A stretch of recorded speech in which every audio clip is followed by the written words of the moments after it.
After 8 years of the nomadic life, involving crossing oceans in a 34-foot Sabre, refitting an aluminum boat, and then taking that to the Arctic Circle, we're back at it again with a brand new build.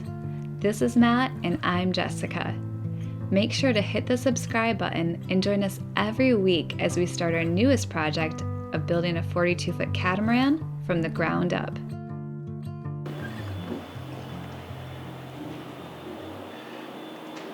Now that we are approaching the 1-year anniversary of the build, we thought we'd kind of go over some of the highlights, some of the lowlights as well. Today we're going to go over the things that we know we've screwed up on. So much of the build, when we're doing it, it's not until later on that we're able to look back at it and go, well, that was a mistake. Some of the things are very apparent, and we know right away. And things we're going to touch on today are things that kind of a mixture of the two. Things that we didn't learn until way later, and things that as soon as we did it, we went, whoops, shouldn't have done it that way. Terry from Max Cruise has done a really good job of giving us all the information we possibly can have to make sure that we don't make mistakes. But even with that hand holding, there's still times that we have screwed up. One of them is our cockpit seating. In the plans, they went through and specifically stated in multiple places to dry fit everything. Put it all together, dry fit, so you see how everything falls into place the way it's supposed to be. Well, because of our limitations of the building that we're building in it, it's very difficult for us to actually put things in place ahead of time. It'd be nice if we did have full gantry, it'd be much easier to do, or a crane or whatever. But of course, we're just Jess and I doing this, so it doesn't work out for us. So we've been doing it a piece at a time, and that ran into a problem when we did the cockpit seat. We thought we had them all perfectly aligned. They were drawn on the floor. We had measured it all out. Everything was great until we actually dropped them into place. With that methacrylate, with the adhesive that we use for this, you get one shot at it. There's no going back. There's no cutting it back out and redoing it. It's permanent then once you get it into place. Well, we screwed up, and we are 5 millimeters wider in this section than this section.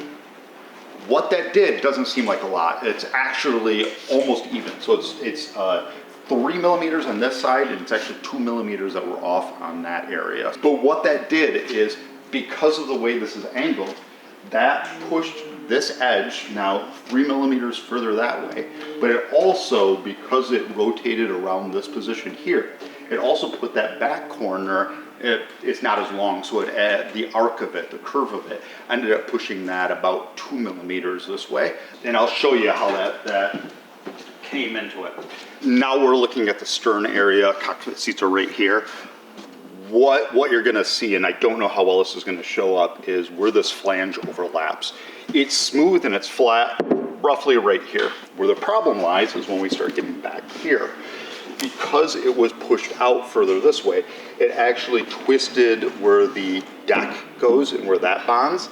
And now we have a fairly large gap in this area.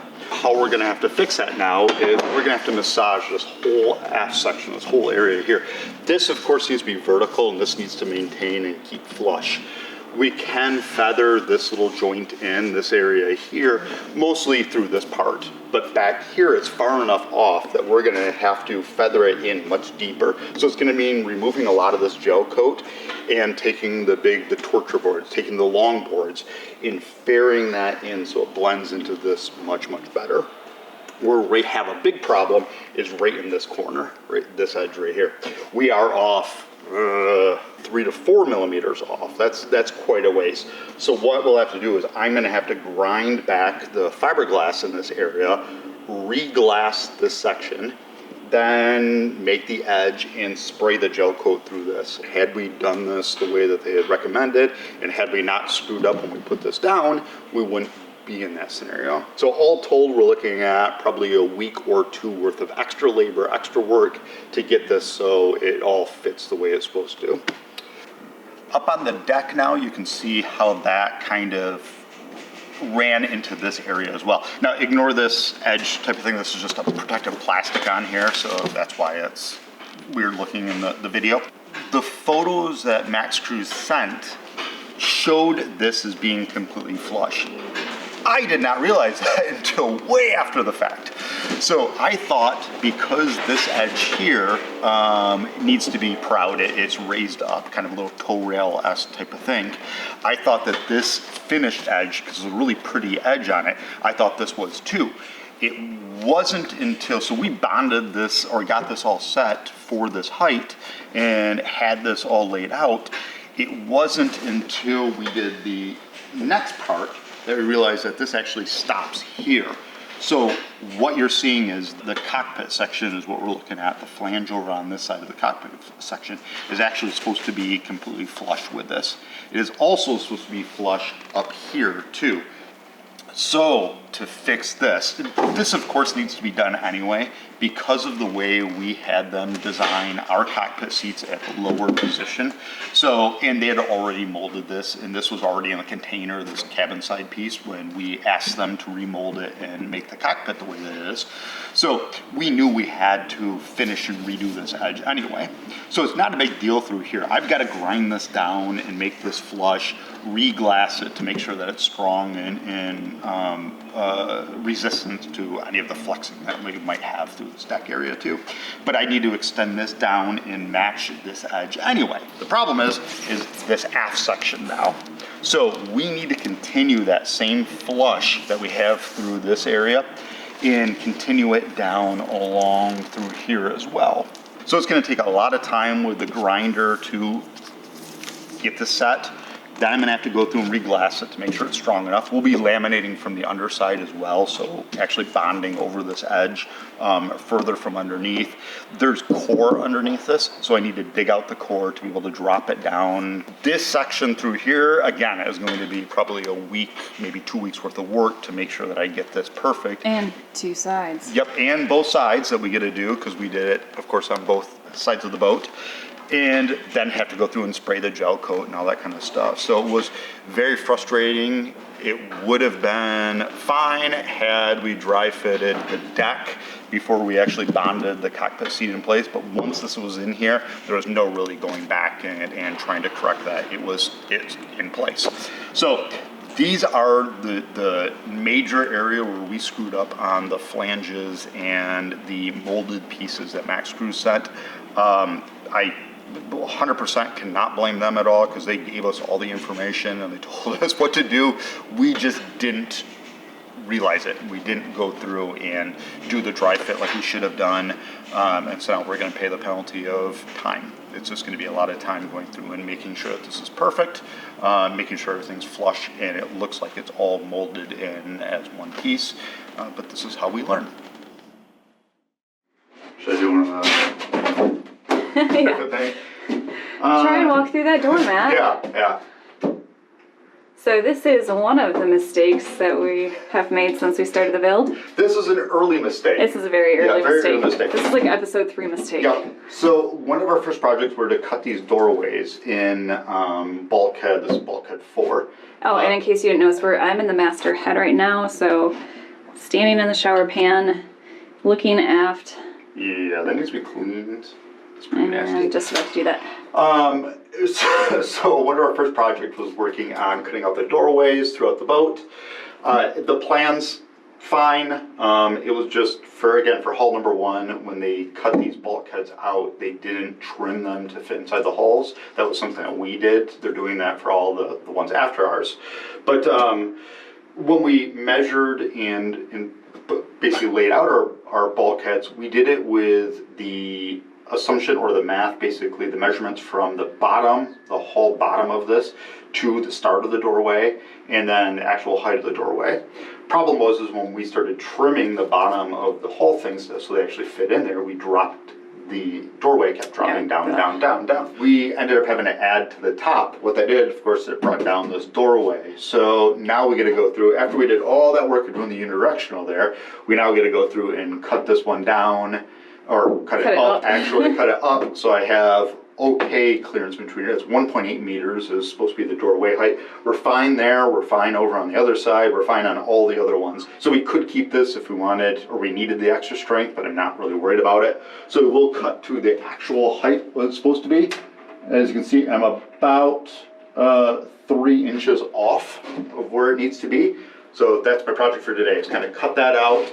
We will cut the curve then back into it, and we will route out that area and then taper it down. So I'll wear down some of the unidirectional in here, so there's a big taper, and then we'll end up doing the unidirectional back around that. But just, it's one of those things I've been kind of procrastinating on, but it's time to do it, because it's going to, hopefully we'll be finishing off this area so soon.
Now, if this was kind of what.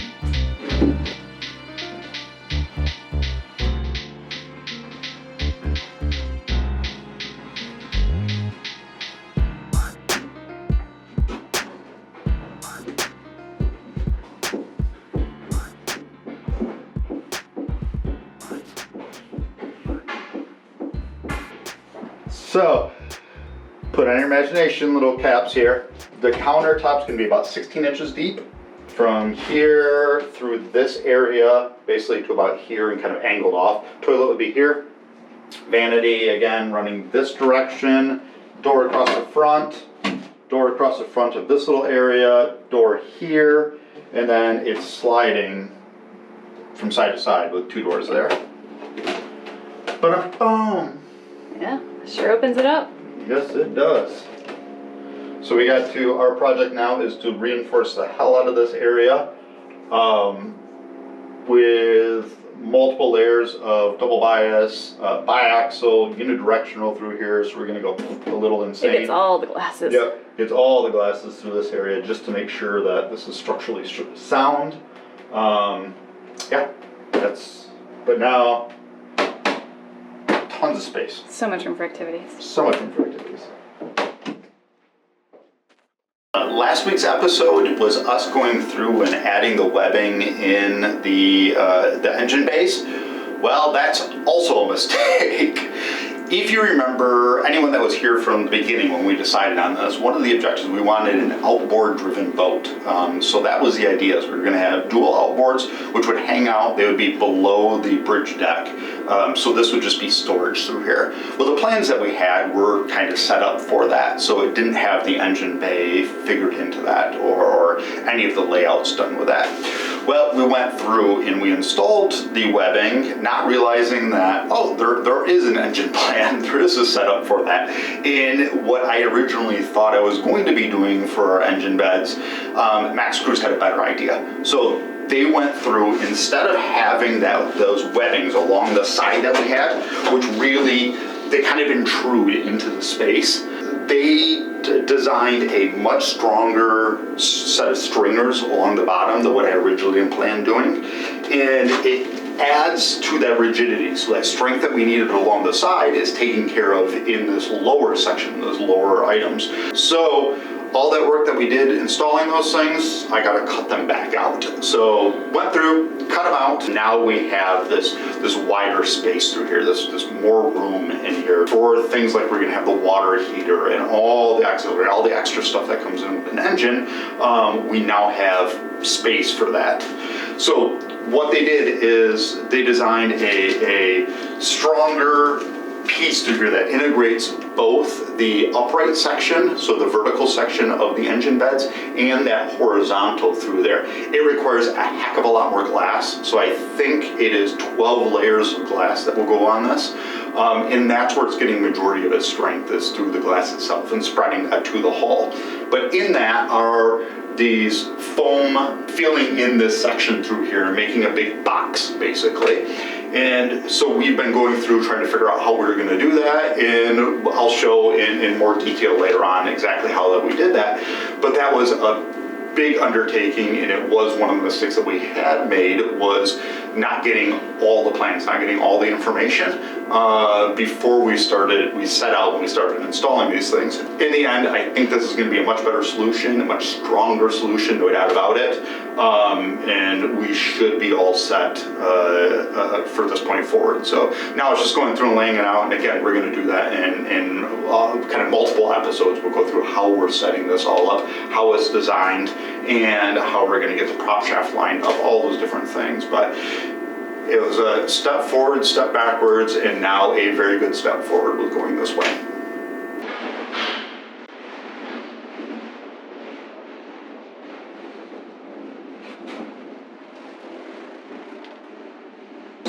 So windy outside. Okay. So I finally got back to where we were previously. So I've got those wet pieces, the shelves that were down here are out of here. The big center piece is out of there. And I ground back basically to the hull itself. So everything's all set, cleaned up for us. So now basically it's laying out how the pieces are going to come into, how the engine bed's going to come into play. Biggest thing is center line. So I took the laser and marked where our center line is and where that is absolutely level. And so everything's going to be all for relation of that. The way that the plans have it set up now is 150 millimeters either direction. So it's going to be a 300 millimeter gap in between the two engine beds running fore and aft, the two stringers like that. And so from here, I'll just measure over 150, measure over 150, do the same thing on the forward bulkhead, and then I'm going to set up my laser, shoot that beam so it matches up with those 2 points, and then I know along the hull, the whole way, that is then going to be completely straight, completely level, and then where the prop shaft will end up going through this bulkhead, out the stern of the boat, or underneath the boat, and I can make sure that that's going to then be completely straight off of that as well.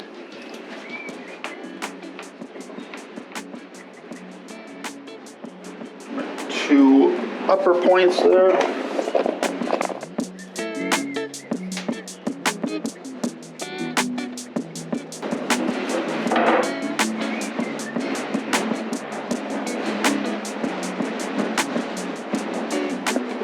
I can see right now it is hitting right in our line, or on that side, and right on our line on that side. So now I know that this is vertical, and we have a straight line all the way along here.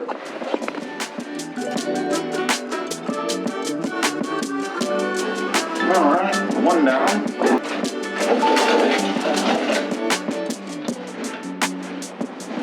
It self-levels up to, I think it's about 3 degrees that it can compensate for.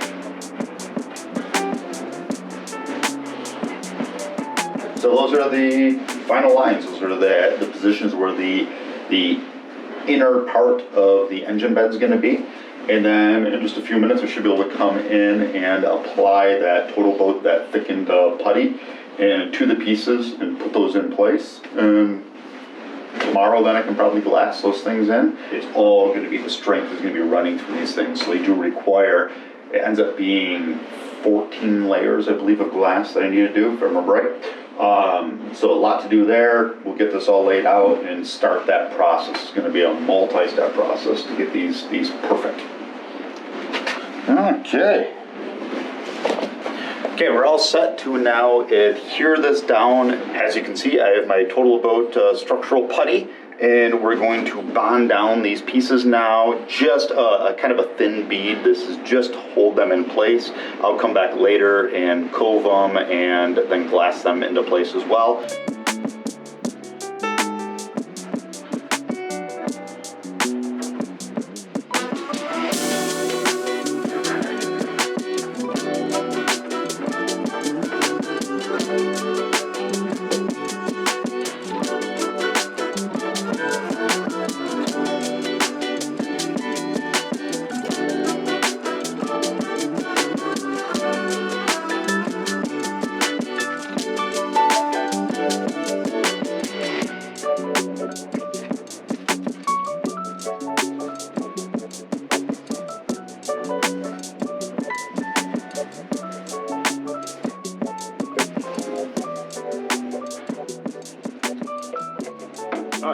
So they are now in place, kind of.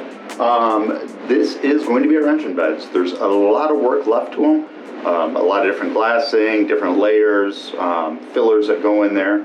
You're going to see a ton of different glass get added to it. A lot of extra foam gets in there. But this is the base of where our engine goes. You'll see along the sides, basically from the edges that I just installed to the hull sides themselves, those will all get filled in with foam. Then that entire thing is glassed over. I end up adding stainless steel inserts in there, and that's where the motor mounts are actually going to mount to. So again, a ton of structure is going to get added to this, but at least I am one step closer to it now.